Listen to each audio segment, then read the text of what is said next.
The New Car Smell of Penal Substitution, Part 8. How a 16th Century Theory Hijacked the Ancient Gospel.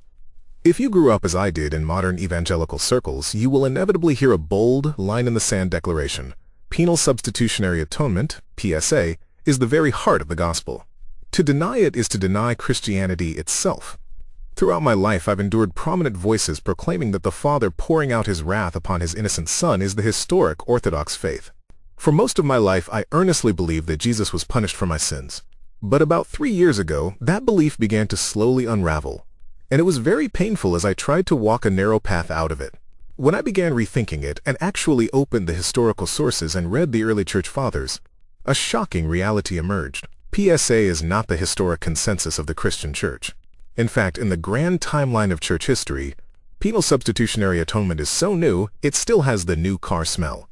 When we trace the historical development of atonement theology, we discover that PSA is a late-stage, uniquely Western theological development, a theory built on 11th century feudalism and 16th century Reformed categories. When contemporary theologians and preachers claim it is the absolute heart of the gospel, it forces us into a corner. We must conclude that for the first 1,500 years of church history, the vast majority of Christians did not actually know the gospel. For the first 1,000 years following the ascension of Christ, the church did not view the cross through the lens of a courtroom, in which God the Father demanded a penal execution to satisfy his wrath. They viewed it through the lens of a rescue mission. The earliest and most dominant models of the atonement, ransom, recapitulation, and the restored icon, operated entirely on restorative and redemptive justice. Irenaeus taught recapitulation. Christ became the new Adam, living a perfect human life from birth to death to restore and heal what Adam broke. Athanasius taught that Christ assumed human nature to conquer death and corruption from within, restoring the shattered image of God within us.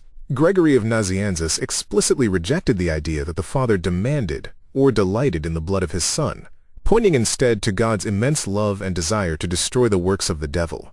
The early church fathers used words like wrath, penalty, and sacrifice, but they meant something completely different by them.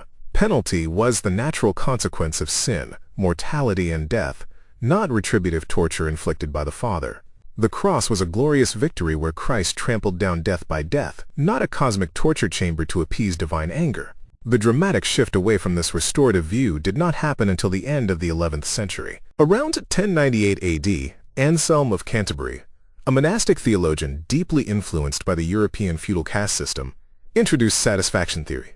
Anselm openly rejected the first 1,000 years of the church's ransom and recapitulation models. His medieval mindset could not accept that God would simply pardon the repentant out of sheer mercy. In Anselm's feudal framework, sin was an insult to the noble Lord of the universe. Because God is infinite, the insult was infinite, and it robbed God of his honor. Therefore, God could not forgive without receiving an infinite satisfaction to restore that honor. Yet, even Anselm did not teach PSA. He taught that Christ's voluntary obedience in death restored God's honor. He explicitly denied that the Father punished the innocent Son with penal wrath.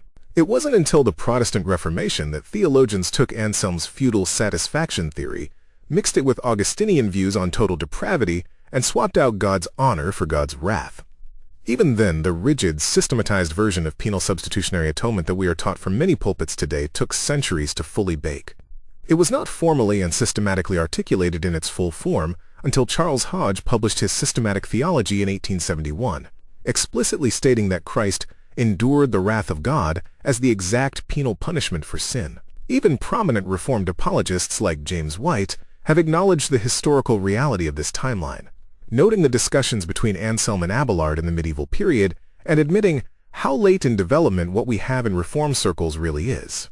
Perhaps the clearest proof of this late development is the word atonement itself. If you look up atonement in the Oxford English Dictionary, you will find it is a 16th century English invention. It was coined by William Tyndale, literally at one-ment, to mean reconciliation. It did not originally mean a penal payment for a wrong. This is why the word atonement doesn't even exist in languages like French or Spanish.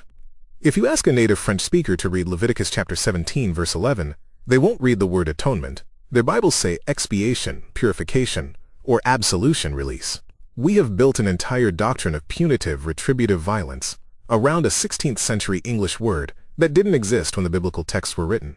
We are free to study, debate, and adopt various theological models to help us understand the profound mystery of the cross, but we must accurately label them. PSA is a theory. It is a 16th century Reformed invention that was formalized in the 19th century. When modern pastors and apologists draw a line in the sand and declare that PSA is the gospel, they are engaging in unorthodox historical revisionism. If PSA is the only valid mechanism of salvation, then we must logically conclude that the apostles, the early church fathers, and the martyrs of the first millennium were not saved. We must believe the church was entirely devoid of the gospel until Anselm and the reformers finally figured it out. The ancient church did not need a legal fiction of wrath transfer to understand the cross.